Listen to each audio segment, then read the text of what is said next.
English എക്സാമിൽ നമ്മൾ സ്ഥിരമായിട്ട് ഫേസ് ചെയ്യുന്ന ഒരു ചാലഞ്ചാണ് സമയത്തിന് എഴുതി തീർക്കാൻ പറ്റാത്തത്. എന്തൊക്കെ കാര്യങ്ങൾ ശ്രദ്ധിച്ചു കഴിഞ്ഞാൽ ഈ ഒരു പ്രശ്നം നമുക്ക് ഒഴിവാക്കാൻ പറ്റും? ഈ സമയത്തിന് എഴുതി തീർക്കാൻ പറ്റുക എന്ന് പറഞ്ഞാൽ നമ്മൾ പഠിക്കുന്നതിന് മാത്രം ഡിപ്പെൻഡ് ചെയ്തിട്ടുള്ള കാര്യമല്ല.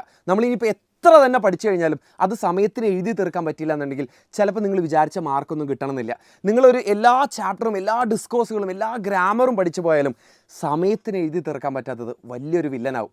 സോ ഞാൻ പറയാൻ പോകുന്ന കുറച്ച് കാര്യങ്ങൾ നിങ്ങൾ ശ്രദ്ധിച്ചു കഴിഞ്ഞാൽ ഇത് നമുക്ക് മാക്സിമം അവോയ്ഡ് ചെയ്യാൻ പറ്റും. നിങ്ങൾക്ക് കൃത്യമായിട്ട് ആ ഫൈനൽ ബെല്ലടിക്കുന്ന സമയത്ത് നിങ്ങൾക്ക് ആ പേപ്പർ സമാധാനത്തോടു കൂടെ നിങ്ങളുടെ ഇൻവിജിലേറ്ററിന് കൊടുക്കാൻ പറ്റും. ഒന്നാമതായിട്ട് ശ്രദ്ധിക്കേണ്ടത്, നമുക്ക് ആദ്യം കിട്ടുന്ന ആ 15 മിനിറ്റ് ഉണ്ടല്ലോ, അതെങ്ങനെയാണ് യൂസ് ചെയ്യേണ്ടതെന്നുള്ളതാണ്. ഒരു കാര്യം ശ്രദ്ധിക്കുക, ആ 15 മിനിറ്റ് തന്നത് തന്നെ ആ ക്വസ്റ്റ്യൻ പേപ്പർ കൃത്യമായിട്ട് വായിച്ച് നോക്കാൻ മാത്രമല്ല കേട്ടോ, പ്ലാൻ ചെയ്യാനുമാണ്.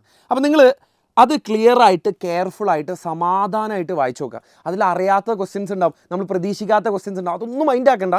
പക്ഷേ കൃത്യമായിട്ട് സമാധാനമായിട്ട് ആ ക്വസ്റ്റ്യൻ പേപ്പർ വായിച്ചു നോക്കുക, ഒന്നാമത്തെ കാര്യം.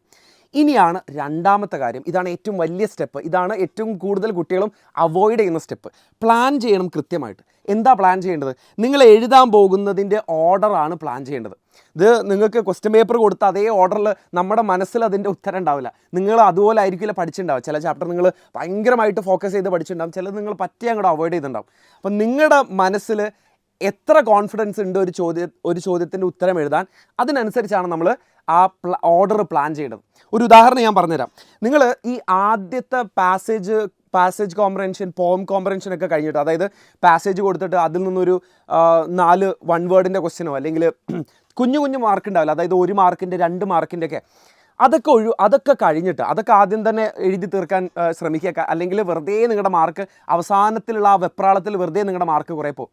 അപ്പോൾ ഈ ആദ്യമുള്ള ഈ 1 മാർക്കിൻ്റെ 2 മാർക്കിൻ്റെ ചോദ്യങ്ങൾ കഴിഞ്ഞതിന് ശേഷം പിന്നെ നിങ്ങൾ അറ്റംപ്റ്റ് ചെയ്യാൻ ശ്രദ്ധിക്കേണ്ടത് ഏറ്റവും മാർക്ക് കൂടിയ ചോദ്യങ്ങളാണ്.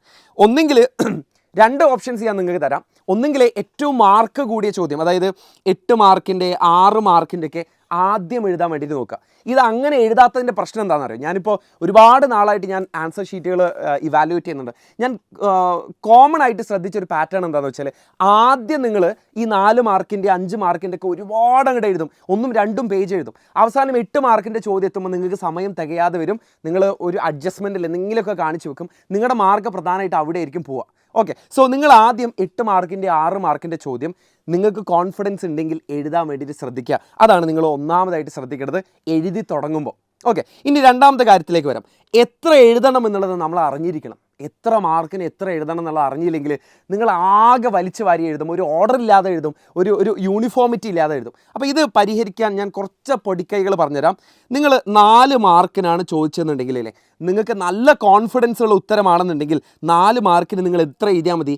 അര പേജ് എഴുതിയാൽ മതി. അതായത് ഒരു പേജിൻ്റെ ഒരു പുറത്ത് അര പേജ് എഴുതിയാൽ മതി. ഒരു പുറത്തിൻ്റെ അര ഭാഗം എഴുതിയാൽ മതി. അത്രയും മതി 4 മാർക്കിന് നിങ്ങളുടെ ഉത്തരം ശരിയാണെന്നുണ്ടെങ്കിൽ. ഇനി ആ 5 മാർക്കിനാണ് ചോദിക്കുന്നുണ്ടെങ്കിൽ നമുക്കൊരു 3/4 പേജ് എഴുതി വെക്കണം. 3/4 പേജ് എഴുതി വെക്കണം. ഇതൊന്ന് ഓർത്ത് വെക്കണേ, ഇതൊന്ന് പരമാവധി പേരിലേക്ക് ഷെയർ ചെയ്ത് കൊടുക്കണം. ഈ ഒരു ഇൻഫർമേഷൻ വളരെ ഇമ്പോർട്ടൻ്റ് ആണ്.